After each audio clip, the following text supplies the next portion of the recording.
PSI with Prof Eko bareng sama aku Ade Dianti. Sekarang kita akan ngebahas masalah yang menjadi masalah semua orang. Kita akan ngebahas bagaimana sih cara membuat password yang aman dan pastinya nggak dihack. Udah ada Prof Eko. Apa kabar Mbak Ade? Baik dong, Prof gimana? Baik, terima kasih. Kita sehat ya? Sehat selalu. Protokol Oke. kesehatan dijaga. Pasti, jadi aku sama Prof Eko dan juga kru di belakang nih sudah melakukan prokes sehingga kita bisa ngobrol-ngobrol bareng. Ya, betul. Tadi kan aku udah ngebahas nih Prof tentang gimana sih cara membuat password. Ini kan sebenarnya adalah kegiatan semua orang ya saat mau buat aplikasi, membuat ini itu, tapi banyak yang nggak concern gitu. Ya. Sebenarnya membuat password yang aman dan nggak mudah dihack itu kayak gimana dan penting nggak sih? Prinsipnya sederhana. Ini Apa saya tuh? sampaikan ke rekan-rekan Boleh. sekalian ya. Prinsipnya cuman sederhana sekali, yaitu carilah urutan-urutan simbol Oke. yang mudah Anda ingat tapi sulit ditebak orang lain. Udah itu aja. Cuma itu aja. Ya, coba misalnya apa? Mudah diingat tapi sulit ditebak orang lain. Kalau saya misalnya tulis nama saya, mudah diingat kan? Eko Indrajit. Tapi gitu mudah ya. ditebak. Iya. Nggak bagus. Berarti kurang pas ya. Kurang bagus. Oke. Jadi harus yang mudah kita ingat tapi sulit ditebak orang lain. Apa misalnya? Mungkin es kelapa muda. Ya. Es kelapa muda. Nah, kata-katanya kalau bisa yang tidak ada di kamus. Oke, nggak ada di kamus. Es kelapa muda ada semua di Ada kamus. semua es bahasa kelapa Indonesia. hijau, Ya, es ada di jeruk kamus. semua ada ya. Ya. Oke. Apa ya? Bingung kan? Bingung tuh kalau kayak gitu. Makanya saya itu biasanya tidak pernah ngapalin password. Kenapa saya tidak pernah ngapalin password? Lah kalau kita punya 7 aplikasi, 10 aplikasi, gimana ngapalinnya? Itu banyak banget sebenarnya. Itu jadi pertanyaan juga, Prof.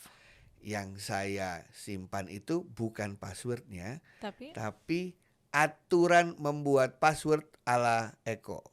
aturan membuat password Contoh, ala Prof Eko. contoh ya, ini Oke. contoh ya. Iya. Tadi kamu bilang, pokoknya password saya itu selalu makanan kesukaan saya, Makanan. tetapi huruf depan sama huruf belakang saya ganti tanda belakang. seru, Oke. dan dan O saya ganti dengan angka 0. Oke, Itu aturan saya. Itu aturan Prof Jadi Eko. yang saya ingat tuh aturan saya. Jadi mungkin orang-orang atau teman-teman di rumah ini punya aturan tersendiri. Iya. Tapi based on-nya mungkin Jadi mirip-mirip kalau lah ya. es kelapa muda itu misalnya kesenangan Anda. Ya, aku Betul ya? suka es kelapa muda. E-nya ganti apa kalau pakai aturan Eko? Bisa diganti Ganti angka- tanda seru. tanda seru. E-nya ganti tanda seru. Terus yang terakhir A-nya Diganti saya tanda seru. tanda Ada seru huruf juga. O-nya nggak? Nggak ada. Ya udah gitu aja. Udah semudah itu dan tapi banyak kombinasinya. Nggak Ya. cuma huruf aja Iya, gitu. ada lagi teman saya, pokoknya yang dia lagu referen yang dia suka, Waduh, Gitu ya. ngeri. tapi huruf kedua, keempat, keenam, kedelapan huruf kecil semua, lainnya huruf gede. Oke, berarti setiap angka genapnya gitu ya itu Iya. huruf kecil. Jadi ingatlah rules-nya, aturannya. Aturan password sendiri. Iya. Jadi kalian berarti udah punya pegangan nih kalau bikin password aturannya seperti ini nanti bisa diterapin di setiap Di buat password. setiap, iya. Jadi kalau aplikasinya berubah, misalnya password kita tambah nama aplikasi, berlakukan aturan pribadi tadi. Waduh, Nah, kenapa aku tidak menyadarinya? jangankan yang di rumah, ini yang di studio lagi mikir passwordnya semua Iya, tuh. sebenarnya kru kita itu lagi.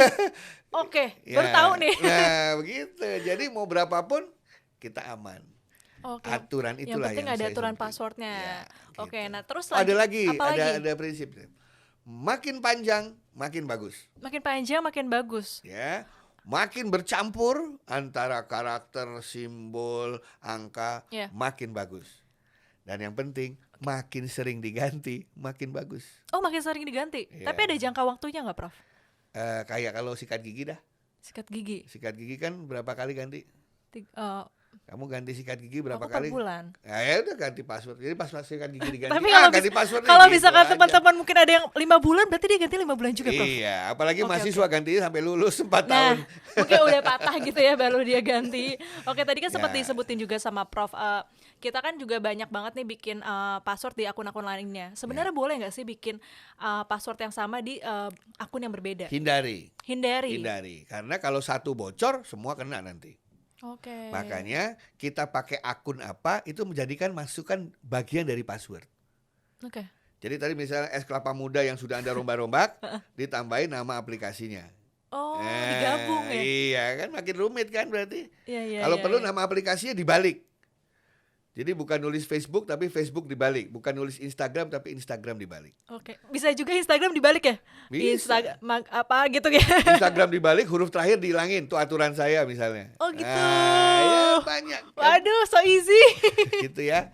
Nah, begitu ceritanya. Oke, nah kalau misalkan Prof mau ngasih tau nggak cara membuat password yang aman selain dari aturan yang tadi gitu buat teman-teman di rumah? Kalau saya bilang gini, password pokoknya lah secara umum ya tadi yang mudah kita ingat, sulit ditebak orang lain. Makin panjang, makin bercampur dan sering diganti. Oke. Itu aja. Nanti tolong editing harus ini ya ditulis satu-satu tadi omongannya Prof Eko ya. Tulis satu-satu biar nanti jelas gitu. Biar jelas. Dan mulai saatnya sekarang teman-teman di rumah mulai rubah passwordnya, sering diganti. Nah kalau bisa sebulan atau 2 bulan atau bahkan mungkin lebih cepat itu lebih baik ya untuk menghindari. Semakin pendek harus semakin sering diganti. Oke, untuk menghindari peretasan itu sendiri. Karena betul. sekarang tuh udah sebenarnya kalau peretasan itu menjadi hal lumrah ya Prof ya. Di zaman dulu mungkin wah apa tuh kayak gitu, tapi sekarang tuh banyak sekali mungkin. Terutama yang diretas itu kan akun media sosial. Wah nanti kayaknya itu stop dulu nih. Ya, itu jangan di dibahas episode berikutnya. Itu aku juga punya pengalaman soalnya. Oke. Jadi nanti kita bahas lagi. Ya. Tapi Prof, kalau untuk orang yang pelupa nih, gimana sih cara menyimpan password? Walaupun ini sebenarnya rahasia ya, tapi ada saran nggak dari Pelupa. Prof? Iya. Nih, saya habis bikin password. Mendingan digital atau kayak ditulis tuh? Password saya untuk akun-akun yang penting itu panjang. Ya. Saya bagi 4. Oke. Saya kasih ke anak pertama, kedua, ketiga, keempat. Oke. Anak pertama saya nggak tahu, Pak ini apaan? Udahlah, pokoknya kalau papa minta kasih tahu ya. Oke. Gitu. Dia nggak tahu bahwa itu bagian dari password saya. Jadi setiap kali saya mau transaksi hal yang penting, saya teleponin anak saya satu-satu. Dulu bapak kasih apa ya? Terus saya sambung-sambung. Oh alas. Banyak jalan, kita harus kreatif dan inovatif gitu. Oke. Iya. Tapi nggak boleh disebarin ke mantan ya, ntar berantem. Itu bukannya berantem ya, langsung gitu langsung. Oke Prof, nah sekarang aku udah tahu nih dan juga mungkin teman-teman juga udah tahu cara membuat password yang aman pastinya dengan aturan password kita sendiri. Jadi kita dari situ udah tahu nih untuk menerapkan saat kita membuat password di setiap akunnya. Thank you banget Prof. Sama-sama Mbak Ale, mudah-mudahan Jadi, bermanfaat semuanya. masalah yang sebenarnya nggak dipikirin sama semua orang ternyata ini adalah hal yang paling penting untuk menghindari peretasan itu sendiri. Iya, karena password is you. Yes, oke, keren banget. So, sampai ketemu lagi di ACSI with Prof Eko.